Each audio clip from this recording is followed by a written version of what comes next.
धन्यवाद आराध्या। एक बार और जोरदार तालियां आराध्या के लिए।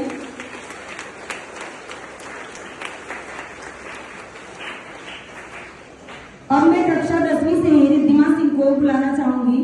अपनी मातृभाषा के गौरव में रिद्धिमा एक कविता प्रस्तुत करेंगी, तो तालियों से स्वागत करिए रिद्धिमा का।